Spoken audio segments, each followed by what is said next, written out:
এই যে দিনরাত গাধার খাটুনি খেটে দাদিমার সংসারে 12 মাস কাজ করছি, তাতে আমার লাভটা কি হচ্ছে শুনি? কত দিন ধরে বুড়িকে বলছি যে আমার মাইনেটা একটু বাড়াও, এই কটা টাকায় আমার আর চলছে না। কিন্তু না, আমার কথা শুনলে তো উনি উনার মতোই সবসময় বীর বীর করতে থাকবেন। এত খাটাখাটুনি করেও যদি মনের মতো পারিশ্রমিক না পাওয়া যায়, তবে কার কাজ করতে ইচ্ছে করে শুনি?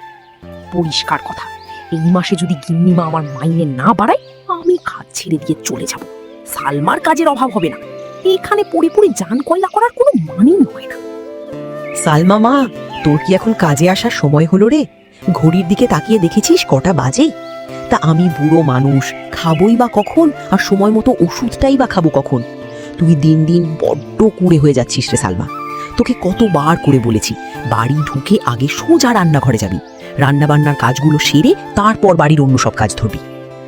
শুনুন দাদিমা, আমি আমার নিয়ম মতোই এখানে কাজ করব। যদি আপনার প্রতিটা কথাই আমাকে উর্বশ করতে হয়, তবে আমি আজই কাজ ছেড়ে দিয়ে চলে যাব। আপনাকে আর কতবার বলবো যে আমার মাইনেটা একটু বাড়ান? এই সামান্য টাকায় আমার আর কুলোচ্ছে না।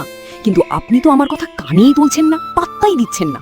যেদিন আমার মাইনে বাড়াবেন, সেদিন থেকে আপনার হুকুম মেনে চলবো। আর তা যদি না করেন, তবে আমি যেভাবে কাজ করছি আপনাকে সেভাবেই মানিয়ে চলতে হবে। বাহারে সালমা, তুই তো বেশ সুন্দর মুখে মুখে তর্ক করা শিখে গেছিস।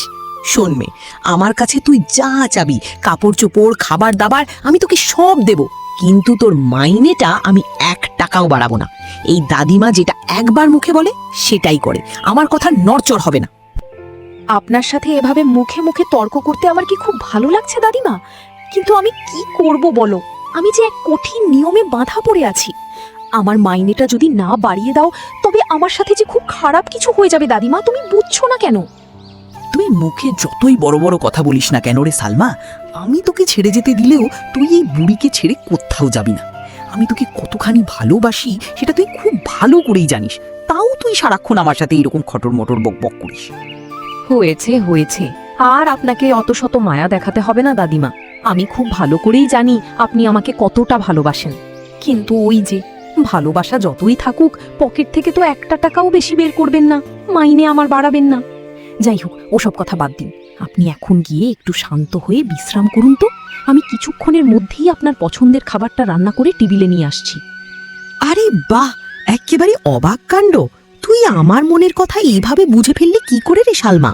আমি যে ঠিক এই কথাটাই ভাবছিলাম, তুই সেটা আগে ভাগেই ধরে ফেললি। আবার প্রশ্ন করছে দেখো, মনে হয় যেন আমি কিছুই জানি না। ওসব ন্যাকামো আমার কাছে চলবে না দাদিমা। আপনার মন কখন কি বলে আর কখন কি চাই, সেটাই সালমার মোটেও অজানা নয়, বুঝলেন?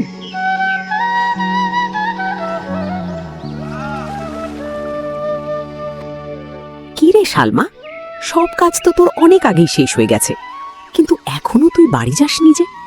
আমি কিছুদিন ধরে তোকে খেয়াল করছি, কাজ শেষ হতে না হতে তুই সোজা এই ছাদে এসে চুপচাপ দাঁড়িয়ে থাকিস। কি ব্যাপার রে মা? তুমি তো সব জানোই দাদিমা, এই ছাদটা আমার কতটা ভালো লাগে। সারা দিনের সব খাটুনি আর ক্লান্তি এখানের এই হিমেল বাতাসটা এক পলকে জুড়িয়ে দেয়। মনটা একদম হালকা হয়ে যায়। তাই তো সব কাজ শেষ করে এখানে একটু এসে দাঁড়িয়ে থাকি, মনটা ভালো লাগে আর কি। তা দাদিমা, তোমার না কোমরে ভীষণ ব্যথা? তুমি এই উঁচু সিঁড়ি ভেঙে কষ্ট করে ছাদে উঠতে গেলে কেন বলো তো? যদি পা হড়কে যেত। শোন সালমা, তুই নিজের মুখটা যতই হাসি খুশি রাখিস না কেন, এই বুড়ির চোখকে কিন্তু ফাঁকি দিতে পারবি না। আমি তোর মনের সব খবর পড়তে পারি রে মা। তোর ওই লোভী মামি তোকে আবারও খুব বকাঝকা করেছে, তাই না? সত্যি করে বলতো। আরে না না দাদিমা, আমার মামি আমাকে কিচ্ছু বলেনি, সত্যি বলছি। আগে অবশ্য মামি রাগের মাথায় 2-1টা হাবিজাবি কথা বলতো, কিন্তু এখন আর ওসব কিচ্ছু বলে না গো। উনি এখন আগের চেয়ে অনেক ভালো হয়ে গেছেন। তুমি শুধু শুধু চিন্তা করছো। কে জানে রে সালমা, তুই আমাকে মিথ্যে বলিস নাকি সত্যি বলিস, এই বুড়ো মাথার কিছুই বোঝে না। তোর জীবনটা যে কতখানি দুঃখের তা কি আমি জানি না রে মা। তোর মা নেই, বাবা নেই, আগলে রাখার মতো আপন বলতে কেউ নেই এ দুনিয়ায়। আচ্ছা সালমা, আর শরীরটাকে কষ্ট দিস না, এখন তুই জলদি বাড়ি চলে যা তো মা। আচ্ছা ঠিক আছে দাদিমা, আমি তাহলে এখন আসি। কিন্তু তুমি একদম সাবধানে থাকবে, কেমন? ওই সিঁড়ি দিয়ে যখন নামবে, খুব সাবধানে পা ফেলে ফেলে নামবে। আমি কালকে আবার সময় মতো চলে আসবো।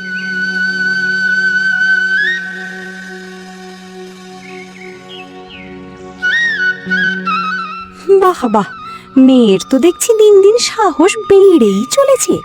তা বাড়িতে যে ঢুকলি আমাকে বলে কয়ে ঢুকেছিস? আর আজকে কি মাইনে পেয়েছিস নাকি আজকেও জোটেনি কিছু?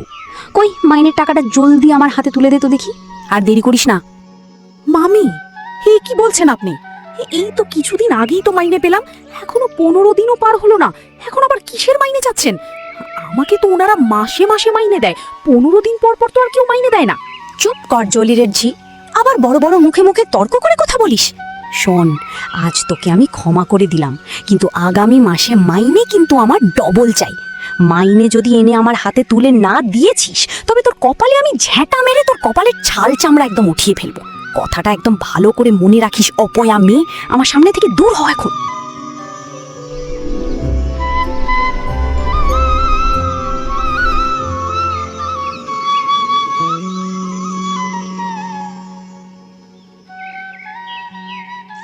বাহ বাবা বাহ, মেয়ের কাণ্ডটা একবার দেখো।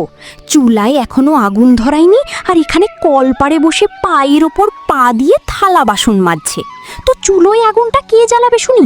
সেটা কি তোর ওই মরা মা এসে জ্বালাবে, নাকি তোর মরা বাপ ওপর থেকে এসে জ্বালিয়ে দিয়ে যাবে? যা বলছি, যা আগে চুলোয় আগুনটা ধরিয়ে রান্নাটা শেষ কর, তারপর ঘরের বাকি সব কাজ শেষ করে তবেই ওই কাজে যাবি। এক মুহূর্ত যেন আর হাত না চলে। মামি, আমিও তো একটা রক্ত মাংসের মানুষ, আমি একা আর কত কাজ করতে পারি বলো তো? এই সকাল থেকে রাত পর্যন্ত সংসারের সব কাজ তো আমি একা হাতে টেনে নিয়ে বেড়াই, তারপর আবার অন্য আরেকটা বাড়িতে গিয়ে পরের ঘরের কাজ করতে হয়। তুমি যদি শুধু একটু মায়া করে আমার সাথে হাতে হাতে সামান্য একটু কাজ করে দিতে, তাহলে কত ভালো হতো বলো তো মামি। আমি তো তোমারই ভাগ্নি, কোনো অচেনা কেউ তো নই।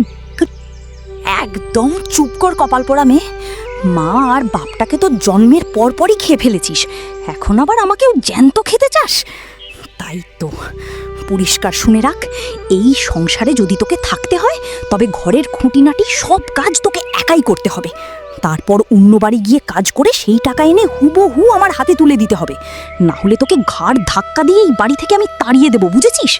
আর হ্যাঁ, কান খুলে শুনে রাখ, তোকে যেটা বলেছি, আগামী মাসে কিন্তু আমার দ্বিগুণ মাইনেই চাই, 1 টাকাও যেন কম না হয়। মামি, আমি দাদিমার কাছে অনেক অনুনয় বিনয় করে বলেছি যে আমার মাইনেটা যেন একটু বাড়িয়ে দেন, কিন্তু দাদিমা তো আমার কোনো কথাই শুনলেন না। উনি যদি আমার মাইনে এভাবে না বাড়ান তাহলে আমি কোথা থেকে দ্বিগুণ টাকা আনবো তুমিই বলো মামি। দয়া করো মামি, এই মা হারা অনাথ মেয়েটার উপর আর এত অত্যাচার অবিচার করো না। আজ যদি আমার জায়গায় তোমার নিজের পেটের কোনো মেয়ে হতো, তুমি কি তার সাথে এমনটা করতে পারতে?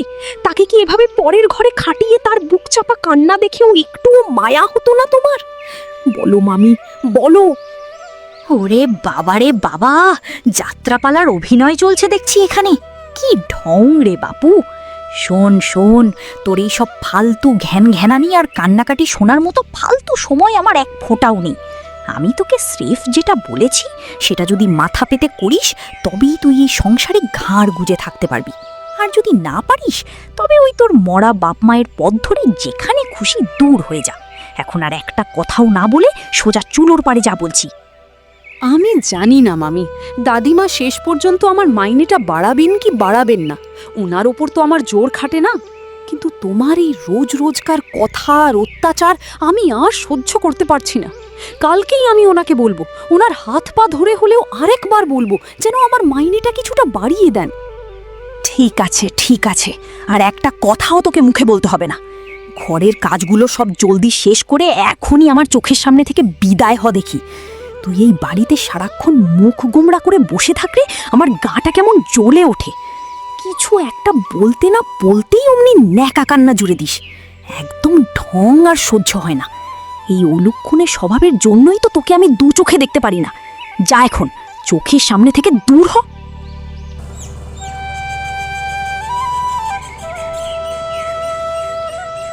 দাদিমা, আজকে আমি আপনাকে একটা জরুরি কথা বলবো। দাদিমা, এই কথাটা কিন্তু আপনাকে রাখতেই হবে। আমার দিকে তাকাও দাদিমা, সত্যি বলছি, যদি আজকে আপনি আমার এই কথাটা না রাখেন তবে আমি আর কোনো দিন আপনার এখানে আসবো না। আমি সত্যি সত্যি এই কাজটা ছেড়ে দেব। তুই যাই আমাকে বলিস না কেন রে সালমা, আমি তোর মাইনে আর 1 টাকাও বাড়াতে পারবো না। তোর পরনের কাপড় লাগবে, বলিস আমি নতুন কাপড় কিনে দেব, তোর ভালো মন্দ খাবার লাগবে, আমি তোকে পেট পুরে খাবার দেব, কিন্তু নগদ মাইনে আমি আর বাড়াচ্ছি না সালমামা। যা যা, আর তোকে মুখে মুখে কথা বলতে হবে না। এখন আর সময় নষ্ট না করে কাজগুলো গিয়ে চটপট করে ফেল দিকে। আমার শরীরটাও কেমন যেন একটু খারাপ লাগছে, মাথাটা ঝিমঝিম করছে। দাদিমা, আমার মাইনেটা সামান্য একটু বাড়ালে আপনার সমস্যাটা ঠিক কোথায় বলুন তো?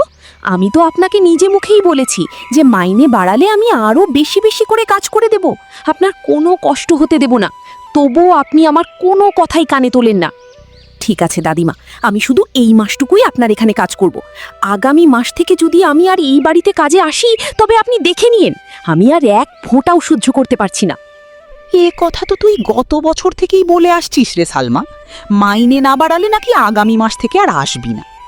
কিন্তু আমি খুব ভালো করেই জানি রে মা, তুই এই বুড়িকে ছেড়ে আর এই বাড়িতে না এসে কখনোই থাকতে পারবি না। তুই আমাকে ঠিক কতটা ভালোবাসিস আর কতটা টান তোর এই বাড়ির ওপর, সেটা কি আর আমার অজানা? আচ্ছা সালমা, এখন আর ওসব ফালতু জেদ ধরে দাঁড়িয়ে না থেকে চটপট কাজগুলো করে ফেল দেখি। আর হ্যাঁ, পরিষ্কার শুনে রাখ, তোর এই বুড়ি দাদিমা কিন্তু তোর মাইনে কখনোই বাড়াবে না, ও আশা ছেড়ে দে। যা এবার কাজে যা।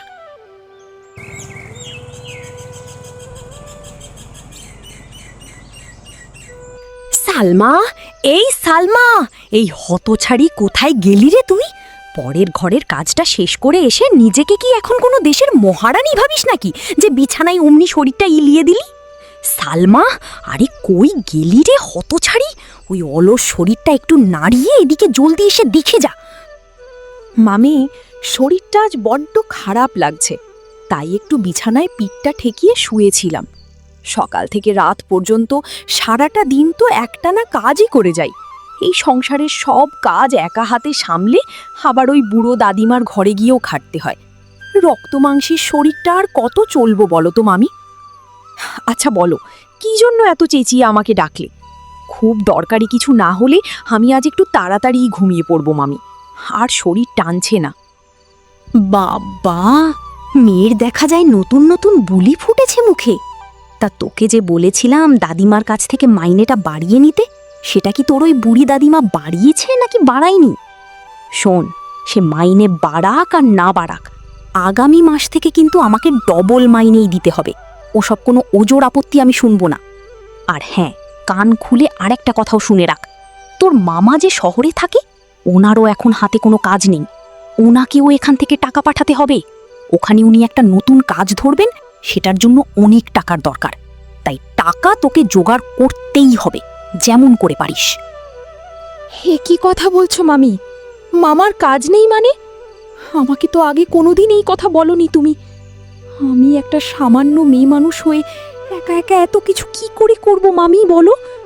আমি তো স্রেফ ওই একটা ঘরেই কাজ করি। একটু দয়া করো মামি, এই অনাথ মেয়েটার দিকে তাকিয়ে একটুখানি দয়া করো। এই সংসারের সব হাড় ভাঙা খাটুনি সামলে আবার পরের ঘরে দিনরাত খেটে এত টাকা জোগাড় করা, এই একটা মাত্র মাইনে দিয়ে আমার পক্ষে কোনোদিনই সম্ভব নয় মামি। আমি কোথায় পাবো এত টাকা? একদম চুপ কর পাগলি মেয়ে, অত শত কথা আমি শুনতে চাই না। আমি তোকে যা বলছি তোকে ঠিক তাই করতে হবে। তুই আগামী মাসে আমাকে ডবল মাইনে এনে দিবি, ব্যাস। এর ওপর আর কোনো কথা নেই। এখন আর মুখ না নাড়িয়ে চোখের সামনে থেকে চলে যা তো দেখি। আর শোন, যাওয়ার আগে আমার রাতের খাবারটা বেড়ে দিয়ে যা। ছোটবেলায় তোর ওই অলুক্ষণে মা বাপ তোকে আমাদের ঘাড়ে ফেলে রেখে মরে গিয়ে নিজেরা তো ধেই ধেই করে রক্ষা পেল। এখন আমরা যখন তোকে এত কাল ধরে টেনে টুনে লালন পালন করে এত বড় করেছি, তখন আমাদের প্রতি তোর একটা দায়িত্ব আছে না? সেই দায়িত্বটাই এখন পালন কর।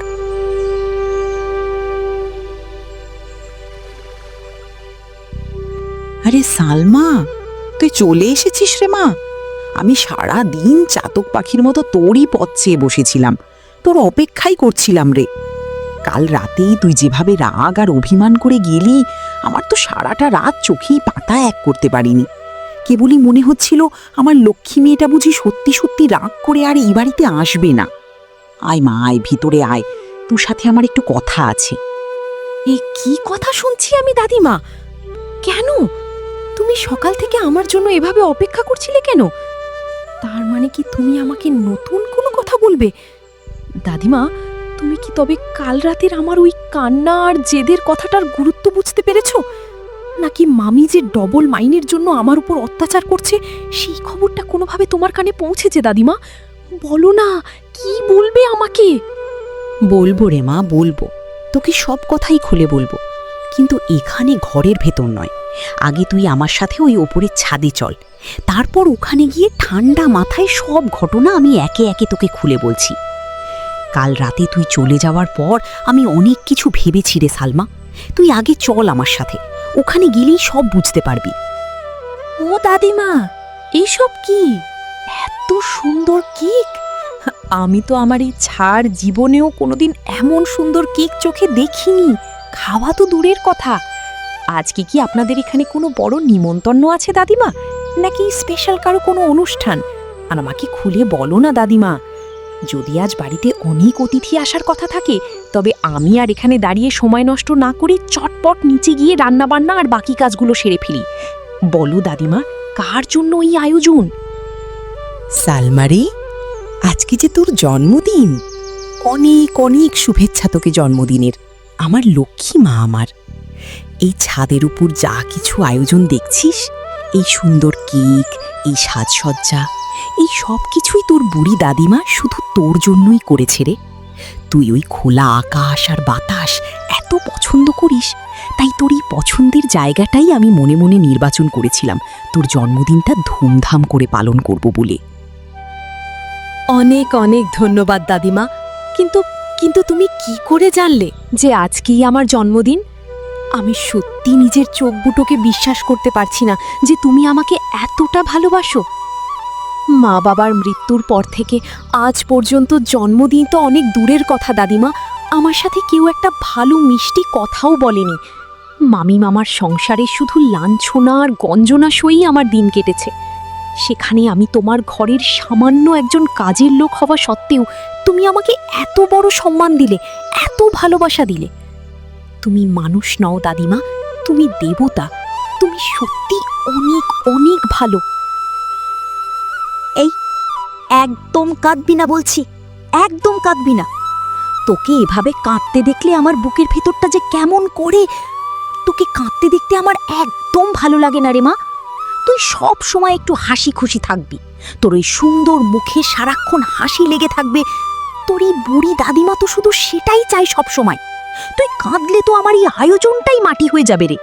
নে, এবার লক্ষ্মী মেয়ের মতো চোখের জলটা মুছে একটুখানি হাস তো দেখি। আজ তোর আনন্দের দিন, আজ শুধু হাসির দিন।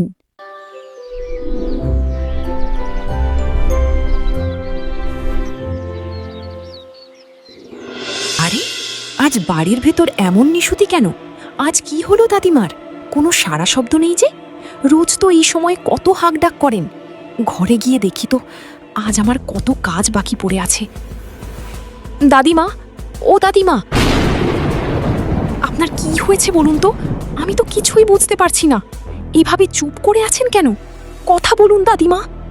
এ কি, দাদিমার হাতে ওটা কি? ওটা তো একটা চিঠি। দাদিমা, ও দাদিমা। সালমারে, আমি তোর সেই বুড়ি দাদিমা বলছি। চিঠিটা আমি খুব গভীর রাতে লিখছি রে মা।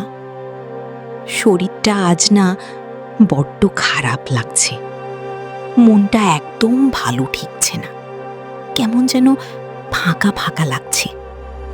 মনে হচ্ছে এই বুঝি আমার সময় ফুরিয়ে এলো। শোন সালমা, আমার তো নিজের বলতে কোনো ছেলে মেয়ে নেই রে মা। তুই যেদিন এই ভাঙা বাড়িতে প্রথম কাজ নিয়ে এসেছিলিস, ঠিক সেদিনই তোকে আমি নিজের মেয়ের মতো খুব ভালোবেসে ফেলেছিলাম। তুই বড্ড অসহায় রে মা, বড্ড একা। তাই তোর ভবিষ্যতের কথা ভেবে, তোর এই কষ্টের কথা চিন্তা করে আমি তোর নামে আমার এই বাড়ি, এই জমি, আমার যত সহায় সম্পত্তি আছে সব কিছুই লিখে দিয়ে গেলাম। লিখে দিয়েছিলাম অবশ্য আজ থেকে 6 মাস আগেই। সেই আসল দলিলের কাগজটা আমার আলমারির ভিতরে তুই পেয়ে যাবি। আর আমার যত সোনার গয়নাগাটি আছে সব কিছুই আমি তোর নামে লিখে দিয়ে গেলাম। কান খুলে শুনে রাখ মা, ওখান থেকে একটা সামান্য গয়নাও কিন্তু তুই তোর ওই লোভী মামা আর মামিকে দিবি না, কিচ্ছু দিবি না, বুঝেছিস মা? আর শোন রে আমার ভালো মা, তুই সব সময় আমাকে বলতিস না যে দাদিমা আমার মাইনেটা আমি এতবার বলা সত্ত্বেও তুমি কেন বাড়াও না? ওটার জন্যই রে মা। তোর ওই মামা মামি তোর উপর কি পরিমাণ অত্যাচার করে, তোর উপার্জনের উপর কিভাবে নজর দিয়ে বসে থাকে, আমি তার সব কিছুই জানতাম। তোকে দিয়ে খাটাতো, অথচ মাইনের একটা টাকাও তো তুই নিজের মুখে তুলে কোনোদিন খেতে পারিসনি, ওরাই সব কেড়ে নিত।